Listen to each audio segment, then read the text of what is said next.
Thanks for watching / listening to Comedy Worst. Please like the episodes. Subscribe. Wherever you're listening. Follow. Wherever you're listening or watching, follow. Thank you. Comedy or Worse presents a free comedy show at Quantum Brewing. Yay! 5375 Kearney Billwood Road, San Diego, California, 92123. Every Friday, 7:30 to 9:30 p.m. Every Saturday, 6:30 to 8:30 p.m. Yeah, great beer, outside food, and dog friendly. Scan the QR code or go to comedyworst.com/QB.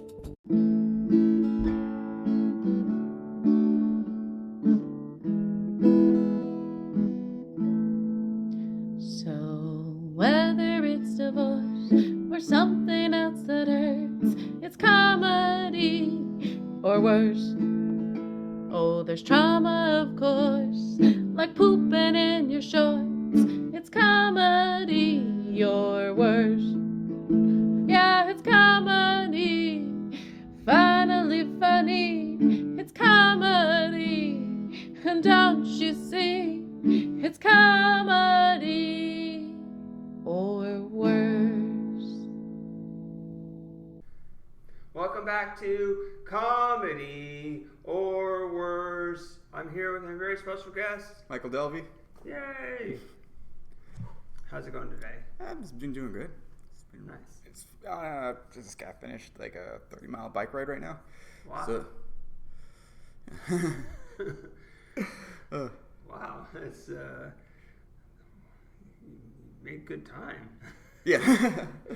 It's not easy to time that out. So do you use a stage name at all? No, I'm just Mike. So Okay, nice. So how did you get into comedy? I got into comedy back in 2009. And I got into it just I found myself a little bit funny. I loved watching stand-up in high school and everything else, and I finally bit the bullet back then. Just did an open mic. Yeah. First open mic was the Stats. Oh, super cool. Yeah. So did you get addicted to it right away, or? Pretty much. I kept doing it, and then I started performing a little bit all over anything else. It took me about a year before I started getting booked regularly. Yeah. And around 2014 or so, it just started to fall out, and work got in the way, and relationships and other relationships. So it's like I paused for a second there. So Yeah.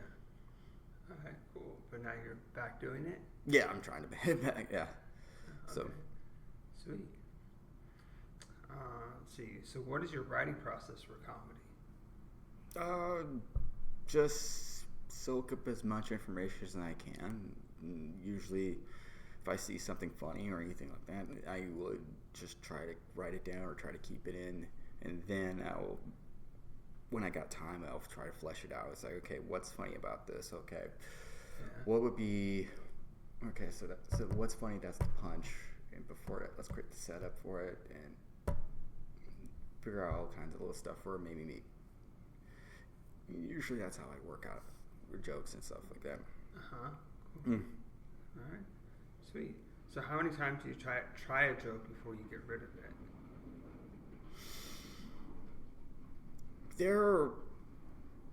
There's no time limit. It's just basically how long it takes for me to say, okay, this is probably not funny. But if I still find that funny thing from the first time, and it just feels like, okay, I'll just keep tweaking it. There's jokes I still have that's been with me for about 10 years now, and it's like, it still hasn't hit yet, but I will continue working on it, or when I get time for it. Yeah. All right. So. Cool. But do you ever set jokes aside to work on them later, or? Yeah, all the time. Yeah. So. Yeah. All right. Cool. So who's the funniest person in your life right now? That is a tough question right now. Funniest person that I know that I still follow right now is probably going to be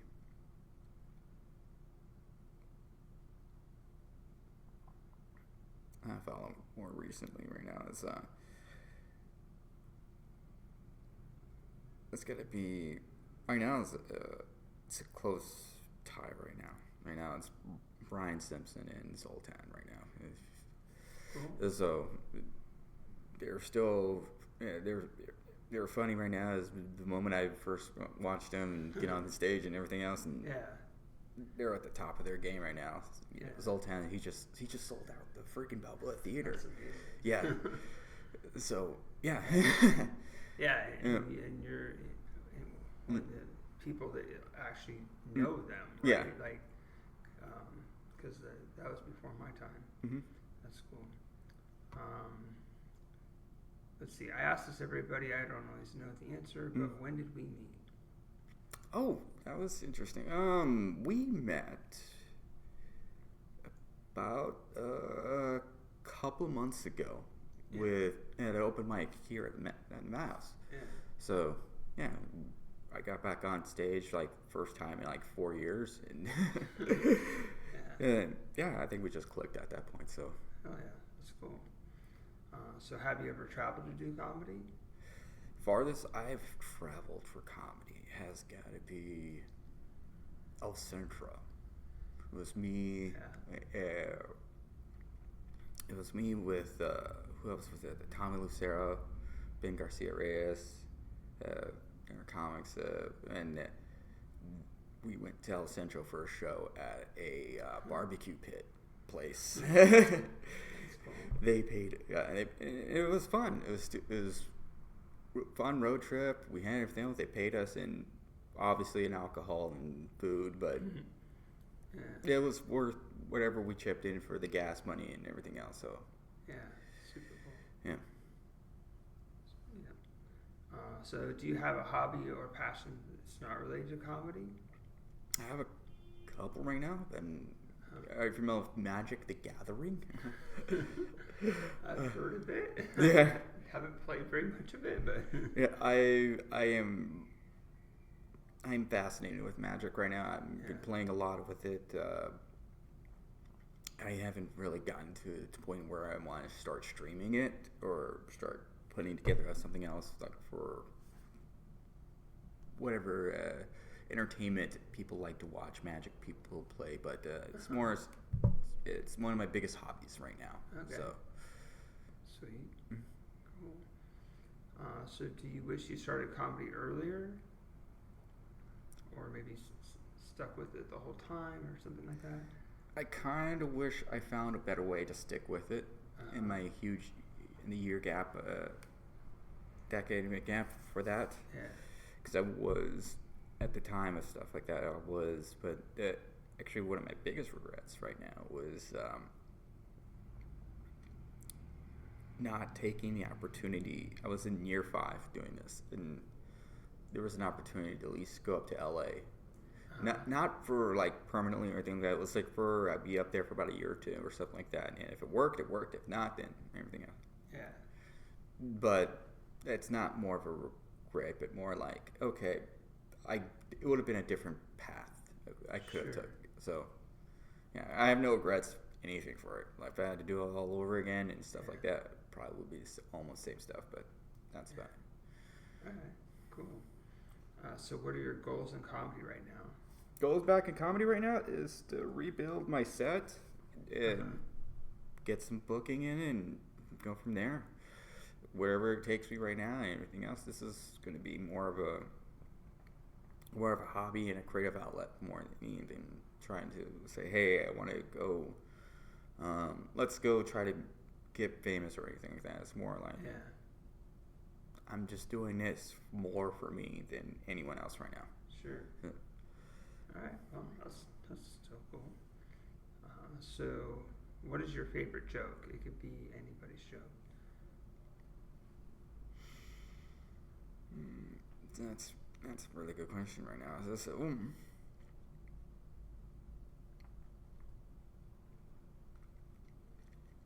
I think right now my favorite.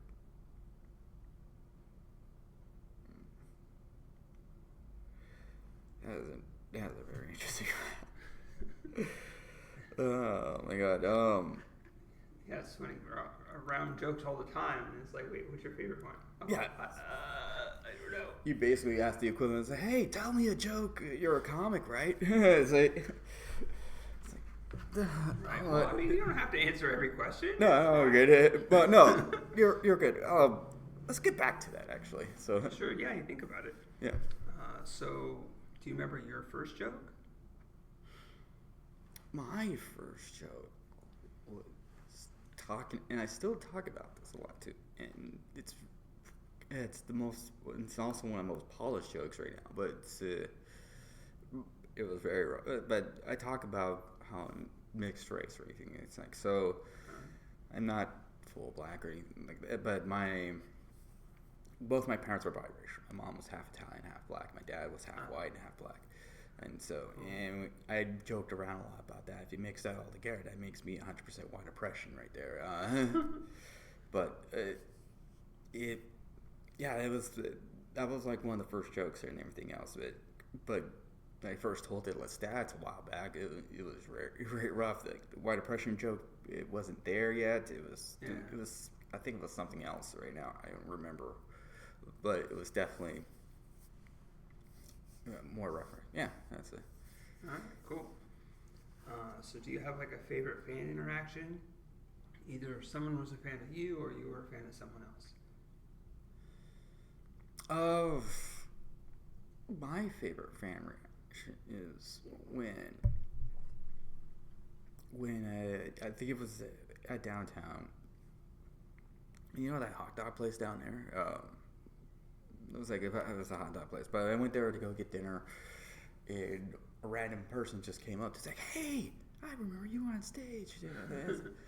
That was like the best one. Nice. It's just getting recognized. But other than that, the biggest fan interaction right now is I don't have anything. Okay, and other than that was pretty much it.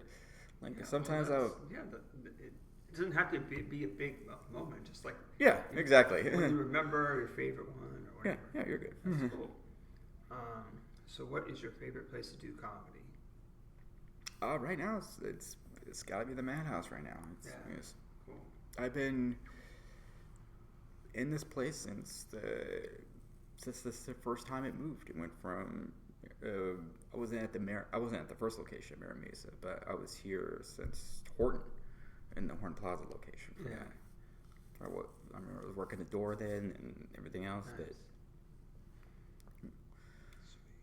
Cool. So what's the scariest place for you to perform? I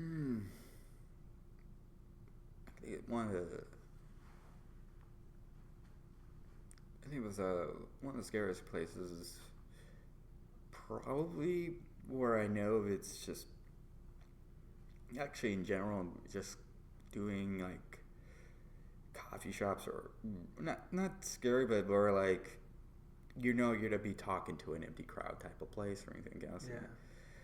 Physically though, I did a show at a bar or something like that, and I remember it was like one to two black comics in the entire building, so it wasn't scary, but vibe was off. It was Santee, so I was like, so. Yeah. But no, I don't remember. Sweet. So what was your family life growing up?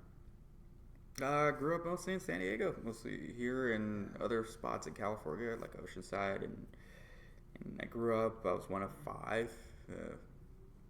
That was one of three growing up, but when I left, and joined the military and came back, I had two extra siblings. So, yeah, that's cool. Mm-hmm. So, what's your earliest memory? Earliest memory, I was 2, and I was at the Sacramento Train Museum over there, and nice. I remember that video, and I remember my dad, because I remember talking to my dad about that. So and he was like, hey, "Boy, how do you remember all that stuff?" And that was like one of the first times where we figured out that I might have been on the neurospicy side of things. That's cool. So do you do any other type of art?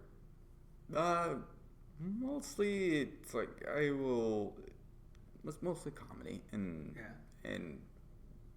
probably I dabbled in graphic design for a little bit Yeah.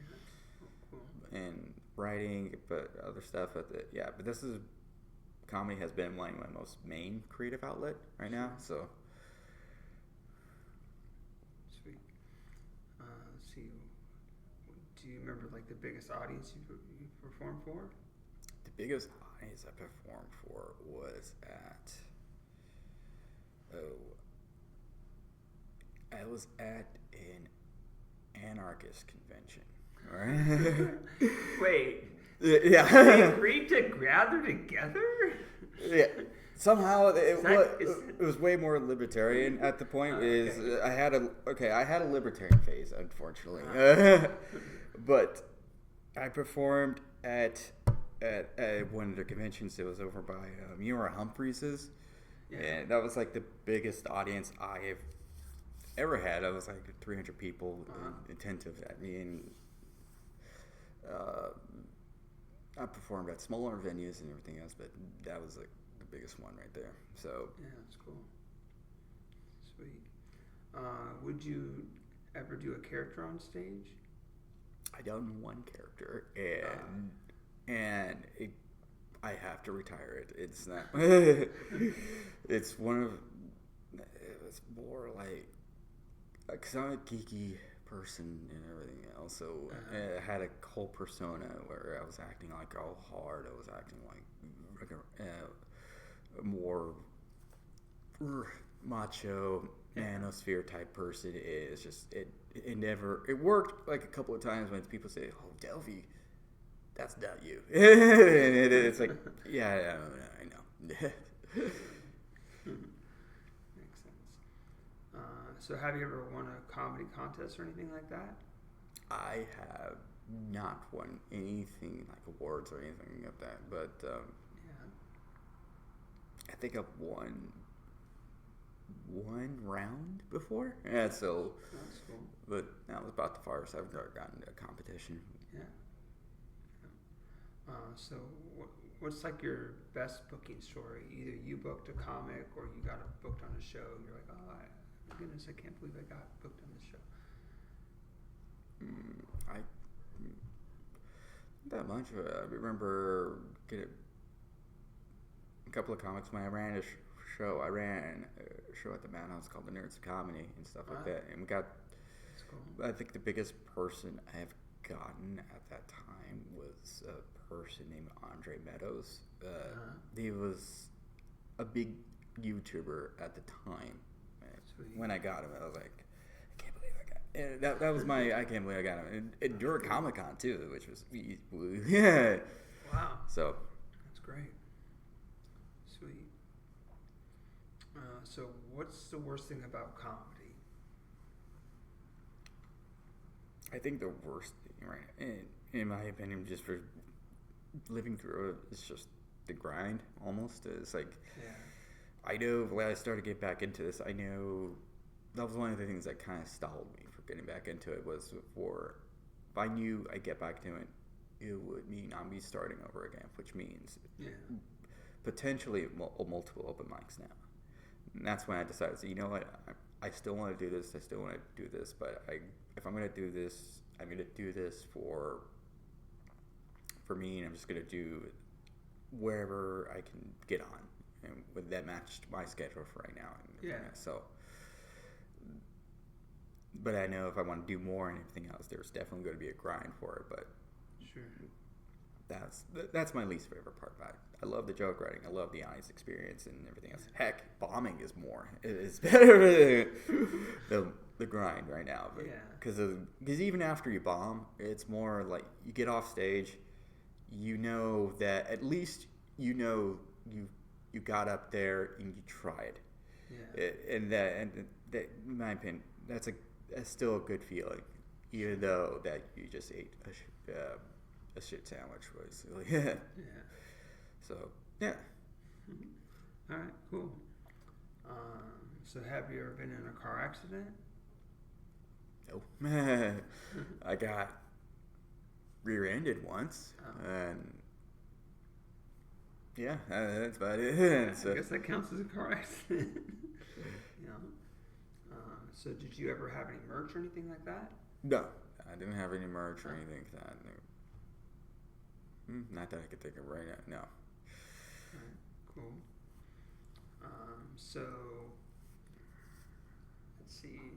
Do you listen to any podcasts right now, or? The only podcast I've been listening to right now recently is the Here and Now podcast, and that was it's NPR. So, I've been listening to Brian Simpson's podcast too, nice. but that's the only two I can think of right now. But All right, cool. So let's see. What type of music are you listening to right now? I've been listening to right now the album the most recent album I've been listening to is Gorillaz' new album. Okay. They just released one right now, and then before that, and it was just on replay. I was listening to Clips, their new album, like God Sorted Them Out, and that was good. Cool. Let's see what else. I've been listening a lot of Kendrick Lamar lately, but it's mostly just rap or EDM or Nice. I like all kinds of EDM too. Like my major favorite genre about is house music. Yeah. And I'll listen to dubstep. I'll listen to electro. I'll listen to all kinds of stuff. But so That's cool. Yeah, it's kind of interesting. There's so many genres of music, and it's like sometimes you think like, well, who decides the names of these genres? yeah, Interesting. It usually just comes up like naturally sometimes and stuff like that. So like dubstep is based off dub, which is originating from Jamaica and everything else.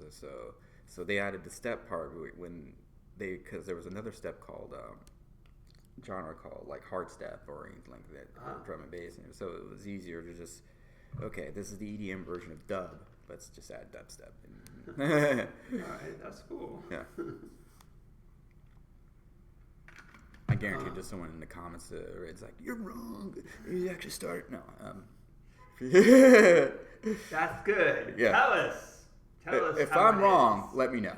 But and then go to make your own podcast about music, and then link us in the comments. We'll try to listen to your podcast. Have you ever done any podcasts? I had a podcast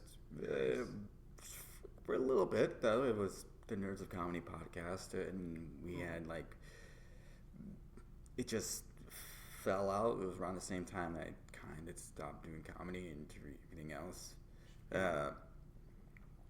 We had about 10 episodes, and no longer have the domain for it. They're somewhere on a hard drive that hopefully I still have, but yeah. But so you can't listen to it right now? It's not up on the internet? Not at the moment right now. Not that I could think of it. It was used to be on a website, and the website's down right now. And so. All right. Cool. Let's see. So, we'll talk more about your journey in the early days. Like, when you were starting comedy, who was like headlining? Who was featuring? Do you have any interesting stories to tell or anything like that? At the time when I started doing this is 10 years ago. So we're looking at some of the big comics back then. You're looking at people like Pete Holmes was huge at the time. Yeah. Who else was in there? Yeah, I love Pete Holmes. I listened to his podcast. Yeah, the reason I got into comedy was like listening to the podcast and going, wait, that sounds like me. Yeah, Yeah, then chilled it. Nice. He headlined the Madhouse like at that time. Wow. So that was actually a lot of people from like anyone from the college humor was starting to get up there. Who else was? You're also looking. I think Bill Burr at the time was also had his biggest. But he didn't perform at the Madhouse, but it was at that time. But yeah, we're talking a lot. Yeah. Yeah. All right. Did you ever do any improv or roast battles or? Nah, I haven't done. Okay. I done a couple roasts for people, and that was about it. But yeah, I haven't done roast battles. Like I think when I roast battles started to become big when I took a break. So Okay. Cool. Let's see. So, how long into comedy before you started like working at the Madhouse? I was doing it for about 2009. I started working at the Madhouse 2012, so about 3 years at that point. Oh, okay. And then after the second year, yeah, and started working out there. Worked the door. I basically just try to help out the club as much as I can. Everything else. So, Sure. and then after that, I had an offer somewhere else that paid more and everything else. Unfortunately, I had to take that job because bills and all that stuff. Sure.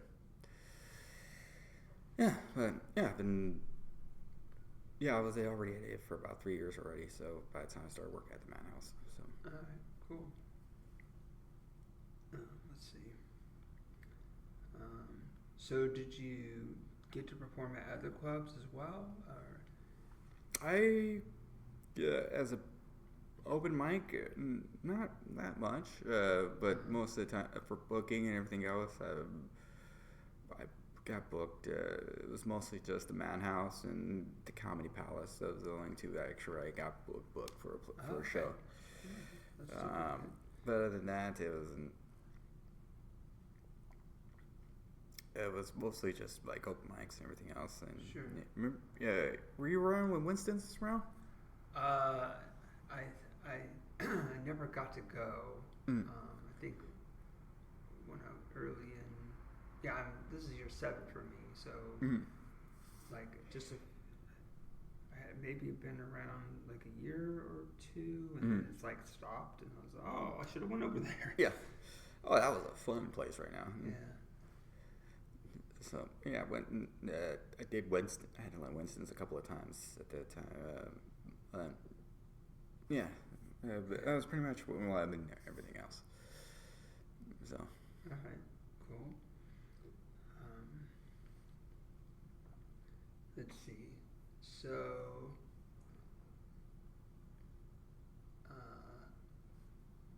Have you had any interesting jobs or anything like that?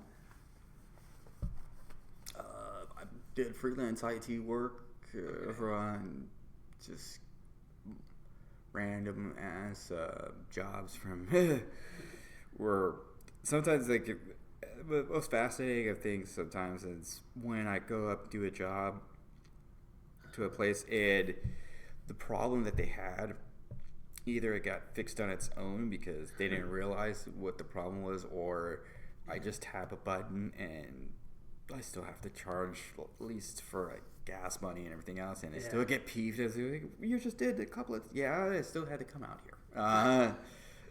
But what do you want me to do? Pretend? like a charlatan magician? But switch those cables quick! Oh no, we gotta do it again. I could take apart the computer and rebuild it and charge you more, but anyway, I do the IT work. I've bartended. I've done. I work at the shipyard right now. Okay. So I do quality assurance work for it. So that has been my main job for the past 7 years now. And so Okay. So you're making sure parts are correct? I make sure everyone just does their job right and safely. So I get to be I have to be the fun police sometimes. So No.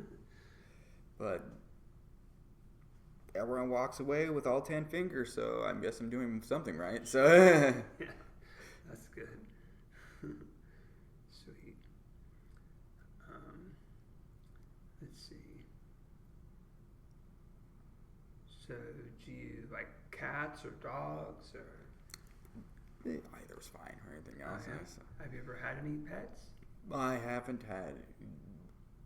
Not really. I've been around friends who had pets and everything else, and that was like the closest thing. It's the fun being able to go to a friend's house and just hang out with the animals, and because you don't have none of the responsibility. But It's nice. Other people's pets are fun. Do you have pets? No, I don't really ever had. I mean, I guess when I was a child, I had like guinea pigs or whatever for a little bit, and when I helped raise my sister's kids, she had some dogs. But yeah, mostly like other people's pets are nice. Yeah. You could just like, Yeah. okay, I'm done. Goodbye. Yeah. Let's see. So you've done some graphic design work. Do you ever like do your graphic design stuff for yourself, or? It's most of the time for myself. Like I would Okay. just do it and everything else because I took some graphic design classes in college and just expanding on that and stuff like that. Or if I see something cool I want to do, and just YouTube, and I just go fire up Photoshop now, which is just crazy now.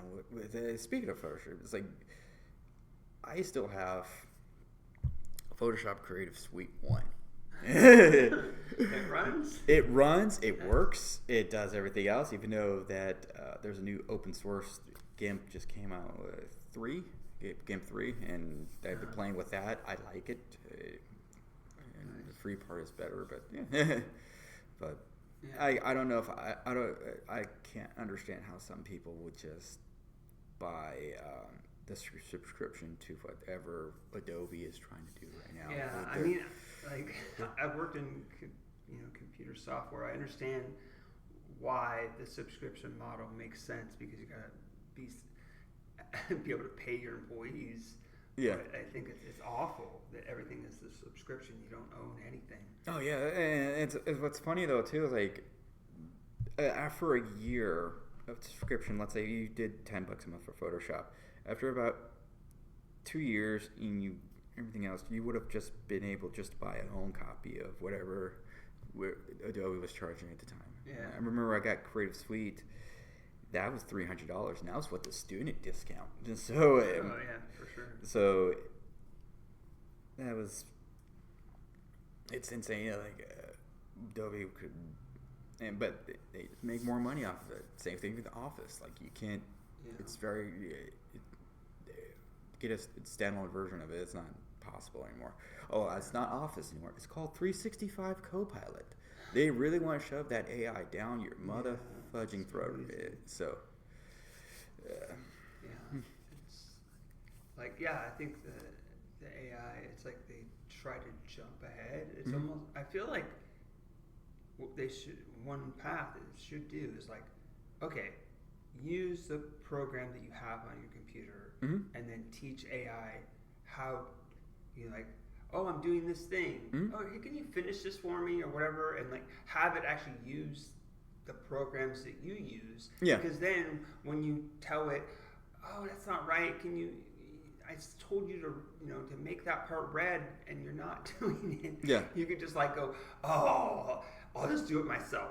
Yeah, that's been So my experience with AI has been mostly that. It's like, yeah, it's just crazy how it's like, and also, a lot of the like, why do we need AI to generate stuff? Yeah. Like let humans be the artist. yeah, Have creative- AI to do the boring stuff. Like, okay, you know, find me all this data and put it in this table, and then I'll analyze it or whatever. But you know, if you have to like scrape the data and it's time consuming, like that makes sense to have something automate. Yeah, it's like we were expecting we grow up as we were expecting Jetsons, like Rosie the robot. We were expecting a robot servant and everything else, but no, we got someone who's potentially it's like, I can't do the dishes for you, but I can give you a picture of dishes being washed by Alec Baldwin and a tutu if you want. It's like, right. No, but yeah, but it's been crazy, especially because I don't know what Microsoft is doing with it though. It feels like because they spent almost literally tens of billions of dollars in this and for R&D and to get this product out and for it, and they still can't figure out but nobody wants it though. Oh yeah, like even also Apple Intelligence is like, that's a joke. It doesn't. Yeah. It's like they made Siri worse. Yeah, exactly. Like I've used Siri, before, and it's like sometimes it was like Siri, set. Siri just went off right Siri, now. go away. Cancel that. Siri, cancel that. Thank you. Yeah, I forgot for a second that. Make sure my phone is still recording. Okay, got Siri on everything. Yeah. Stop saying the name. Sorry, everybody. Google. We need to come up with another word. Automated assistant. It's like now Siri or something like that. I remember Google Assistant was they perfected it like around 2014 all the way up to 2021 or something. Like it was been fantastic and everything else. Mm-hmm. And then they replaced it with Gemini. And whatever I could have done easily, I could have just said, "Hey Google, play this one song on Pandora," and it will do it. Yeah. And then I asked, "Hey Google, play this same song on Pandora." And Gemini was like, "I don't have those features yet, but if you would like, I can open up or anything like that." Like, what do you mean you can't do it right now? Mm-hmm. Your older, apparently worse brother is doing all the stuff I wanted an AI assistant to do, and you can't do it. And did they replace it with Gemini, or? Yeah, it's mostly like Google Assistant. Whatever was Google Assistant is pretty much gone right now. Yeah. I think the only thing that's been automated right now, like sometimes I have a morning routine set up, and it will play like my morning news, will give me the weather update and everything else. That's the only thing left of that whatever. So yeah, it's kind of sad right now. Yeah, what are we gonna do? Hopefully they'll figure it out. Hopefully, but knowing that they're just gonna keep pumping money into this whatever AI bubble they're gonna have and everything else. Yeah, I mean it's gonna burst sometime. It's gonna burst when. Okay, so right now you have Okay, we're recording this on January 11, 2026. So this is predictions. Okay, but this is my prediction from January 11th. So if I'm right and everything else, awesome. But here's my.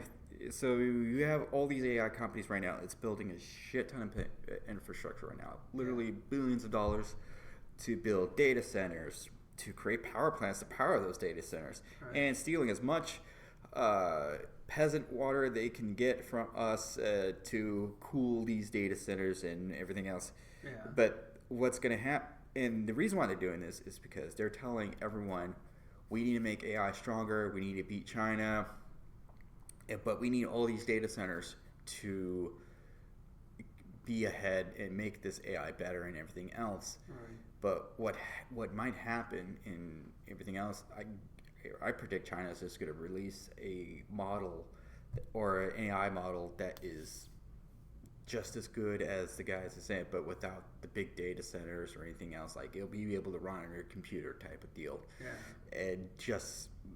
And that's when it's going to bust because put all this money into these data centers and GPUs and everything else, and it turns out you don't need them.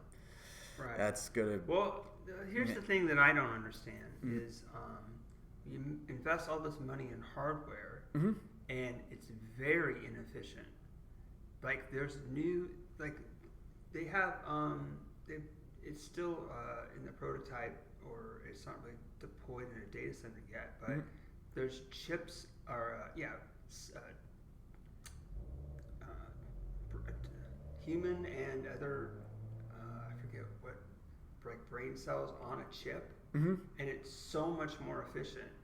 I mean, maybe it's not ethical. It's like there's ethical and plus in but it's like way more efficient, and it's like, what are we doing? So all that tech, all the equipment is going to be obsolete. You're talking about you're talking about BCI or brain computer interfaces. So those, for what I understand from those chips or those interfaces are microscopic. We're talking like the size of a pea type of thing right now, but even with it, they got down to like, I think one person now is able to move the mouse and everything else. Not even. No, they take the brain cells out of people's heads. Oh, you're talking about put it into a chip. Yeah, I think there's one dude right now I saw on YouTube. He's trying to make it so they I think those. it was mice and human brain cells, and it's a neural net, and it's learning, and it like uses so little power. Yeah. So and that's the thing, but they still say, I think, like fed whatever nutrients and everything. I think someone they're trying to make it play Doom. I saw those videos, and those and to be honest with you, when you see like a brain cells just doing calculations for it, and that's all it's done for, there's definitely ethics involved with that. I think that's one of his hurdles right there. But sure. What happens when that brain potentially gets sentient? We don't know. Right. Well, it's more likely to be sentient than these LLMs. Yeah. Whatever. Yeah. Yeah, it's kind of interesting. And there's other technology too where they're tapping into the like, I think it's thermal, like the randomness of fluctuations in thermal energy of just like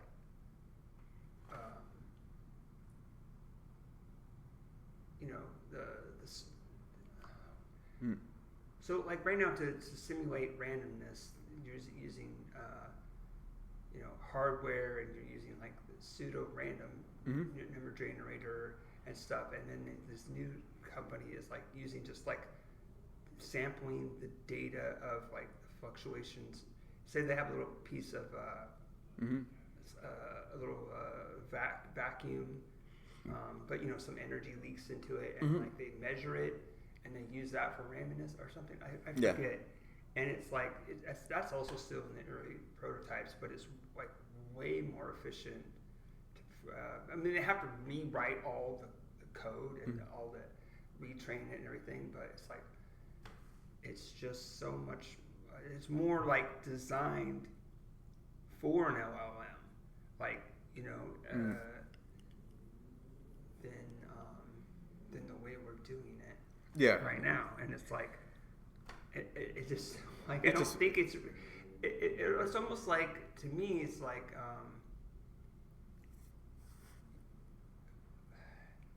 we're like let's mass produce this Gen 1 thing without saying, is this the best approach? Right? Yeah, exactly. Like all those data centers, all these LLMs are going to be so obsolete. Then what do you do with all the hardware? Yeah, exactly. That's where the bubble is going to pop. It's we don't know exactly. Yeah. They're using.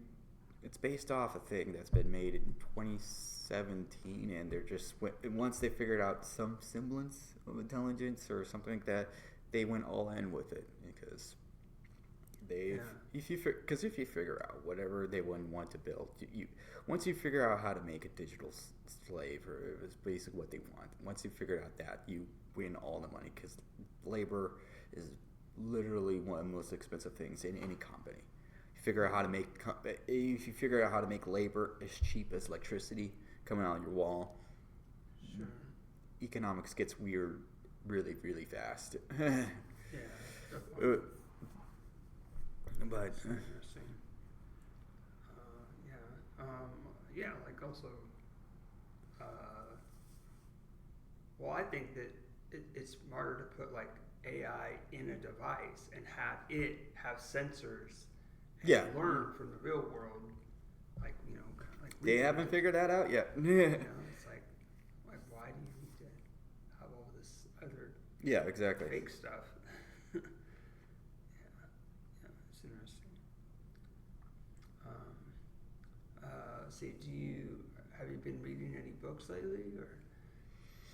I've been reading not that much lately. I just finished a book called The Floating Hotel and everything else. It's taking place in in the future and everything. You have a hotel that's literally just a space station, and it floats from system to system. You just hear multiple stories. What's happening on that hotel? So I read that. It's a lovely story. That's cool. I mostly read just like sci-fi or anything else. Haven't sometimes fantasy, but everything else it's okay. Cool. Did you ever read the Dune series? I have read. I'll be honest, I've read bits and pieces of Dune. Like I would try to get into it. The first time I tried to read Dune was in high school, and I tried it. And I got like 10 pages in, and then I started reading. Then I got distracted, and just never picked it up for a while. And every time I think about getting it and everything else, this book right here. I know I gotta read it, but yeah. Well, you know. You know, nobody has to do anything, really. Yeah. You do what you want. Yeah, but like, even though like, you know, the original author died and he didn't get to finish his books, even though the other stuff is kind of like fan fiction and isn't as good. I heard the son took over and he's not good. He's not his father, from what I've heard. But it is like if you like read all the books, like it has a really good arc. It kind of like, you know, it's like hard to talk about without spoiling how it ends. It's like, but you know, it's kind of interesting. It's like kind of informs like probably what we should do as opposed to, you know, without trying to have technology take over and then have to fight. To figure it out ourselves. I do know to that. Yeah, I do know that the Dune universe, they're very anti-AI. Like they'll just. I think they put like people and turned them into living computers. Is that what they do? Yeah. Yeah, like different groups decided to like do things like, you know, their own way. Like there's the Mentats and the Bene Gesserit. Each person's like, or each faction is like taking a different approach to things. It's kind of interesting. Yeah. Yeah, like I stopped reading books and started like just listening to audiobooks, and it's even better because you know, hopefully the person reading it is going to pronounce all the names the same every time, because like sometimes I'm awful with names. It's like that's why I can't get into audiobooks. Like sometimes, one because I like putting different voices. Like I read in my head a lot, so I like putting different voices to different characters, and I can't trust that process to someone else right now. If I'm going to read, I'm going to read my own. Sure. And sometimes I think now they've been turning some books into like full blown audio plays, and I still can't get into that because the voice wherever they cast whatever, especially if I'm already in the series already. Yeah. Whatever voice I already have, I know it's going to be completely different from. Sure. So. Yeah, it makes sense. It's just very convenient. You know, I could be driving. Yeah, and I'm not judging for people who go for the convenience and stuff like that, but for me, it's like, I'd rather. Cool. Let's see. Have you ever done any other type of writing besides just jokes? I dabbled in short story writing and everything else, Nice. and that's pretty much in poetry, and that's pretty much it for what I gotten from there. All right. Cool. Yep. Let's see. So, is there anything that you want to talk about? I can think of right now. More like that's actually. Let's see. It is right now. Let's figure out. Have you been watching? Do you watch football or anything like sports? No, I used to be into baseball, but then I was here in San Diego when the Padres. I got in '97 and then '98. Yeah. I was like really into the Padres, and they went to the World Series. Yeah. In '98, and then they got swept. Although I got to go to one of the games, and it was really exciting.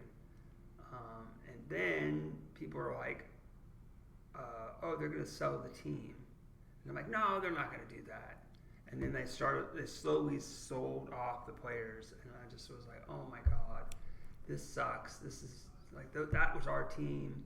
It's not. This is just about money." So I just kind of fell out of it. Weird, interesting fact, and you can't confirm me on this one, but I think that the Padres going to the World Series is probably the reason why Comic-Con is as big as it is right now. Hear me out. So when Padres went to the World Series, pretty much they wouldn't say, "Hey, we want to get our own stadium," because back then we still had Qualcomm Stadium, or back then it was called Jack Murphy Stadium. It was basically, and it had the Padres and the Chargers. Sure. Padres wanted their own stadium, so they built Petco Park. But when Petco Park got built and everything else, the Gaslamp District got rejuvenated a lot more. Everything is. This is when Comic-Con. So back in 2007, so Comic-Con was starting to get bigger and bigger, just for the fact that it's now a nice place. Because before Petco or Gaslamp revitalization, it was downtown, but it wasn't like I wanted to go to downtown. I'd rather go to PB or OB to hang out and have fun. But Comic-Con started getting bigger and bigger. And then when we got the stadium, I think that's when the convention center also started. Hey, can we get bigger too? And like if we got that money and everything else. And then the Padres did their whole fire sale, and that's why. Anyway, I think anyway, I was a weird tangent. I was. It's all good. Yeah. It's about comedy and life, and life is everything. It's not just comedy. Mm-hmm. So what sports are you following right now? Football and Mostly football right now, college football, and I've been paying attention to right now. I follow hockey. I'm a San Jose Sharks fan, so they just cracked 500 not too long ago, and I'm excited for it. We haven't been to playoffs in 4+ years, so it's like it's exciting times now. But that's cool. We used to go to like the Gold hockey games. Those were fun. Yeah, goals are fun to watch and everything else. I went there a couple of times when I seen the CUDA, Barracuda was playing. Barracuda is basically, so you have the NHL and the AHL. The AHL is the minor league. So the Goals is the minor league team for the Ducks, and the Barracuda was the minor league team for the Sharks. So to play. So actually, what about? How long have you been doing comedy for, actually? Just over 7 years now. Nice. Okay. Yeah, I like it. I'm trying to figure out how to revolve my life around comedy. Yeah. Because it's just got addicted right away. Oh yeah, for sure. I got addicted to the camaraderie and everything else. Everyone especially the San Diego comedy community is very supportive with each other and everything else. So. Absolutely. Yeah, it's kind of interesting going to other towns, and it's like so different. Mm-hmm. But it is kind of cool to like you go in front of like LA comics, and they're just like regular people because they've never seen your jokes before. Yeah, exactly. You know? And the weirdest thing is like sometimes you hear LA comics go, "Oh, you guys do open mics in front of live audiences? Why? That's no. You gotta wait until the material is good." It's like, what? It doesn't make any sense. Like, when you're just doing it in front of comics, your comedy is different. You know. Mm-hmm. Yeah, you do it in front of there. You do it in front of an audience. That's what you're supposed to do. I mean. Yeah, it's like some people just have this backwards way of. I can't understand it. I don't know if I could. I mean, I guess I would, if I really love comedy, I would figure out how to do it. But I definitely would be trying to get regular people. Yeah, of course. To come to the open mics. Yeah, even if it's in a club or a coffee shop, heck, even a laundromat. If you get people to do jokes in front of, you can do it. You know what I mean?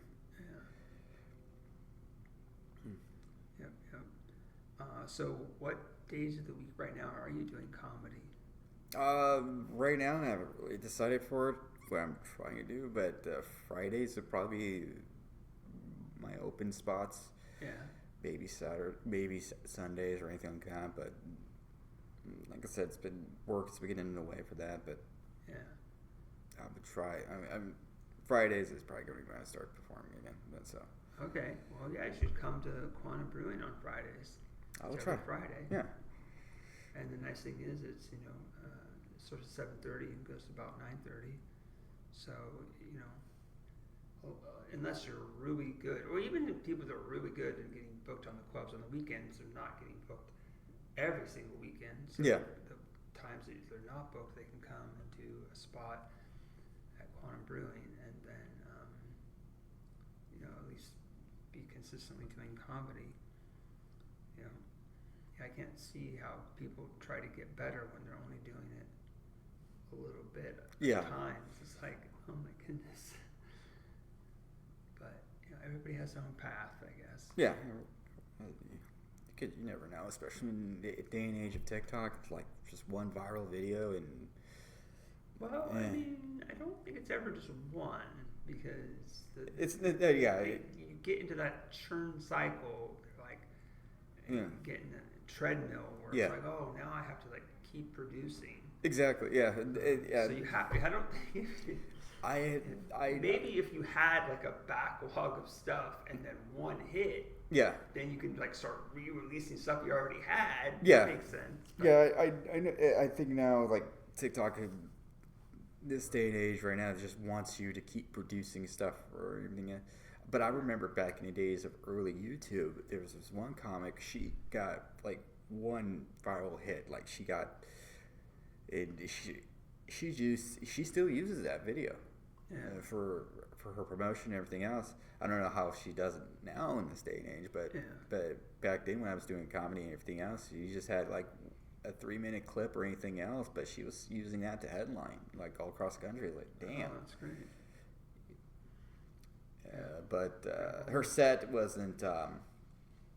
Let's say it didn't match the video. I'm not gonna name it, but but. Cool. So as a podcast, we encourage everybody to like go see live comedy. If you want to ever try comedy, go and try comedy. You don't have to like spend months writing jokes and then trying to polish it. Just go up. Go to your local open mics and if you want, just see everybody else bomb and go, I could do that. Exactly. Just do that. Write in your note apps or write it on a notepad. Write it. Just try to page your jokes. Tell it on stage, even if you don't get a laugh. See if you like it or not. Yeah. Okay. So I think this is pretty good. Okay, yeah, for right? sure. You can always come back if you have something else to promote or want to talk about.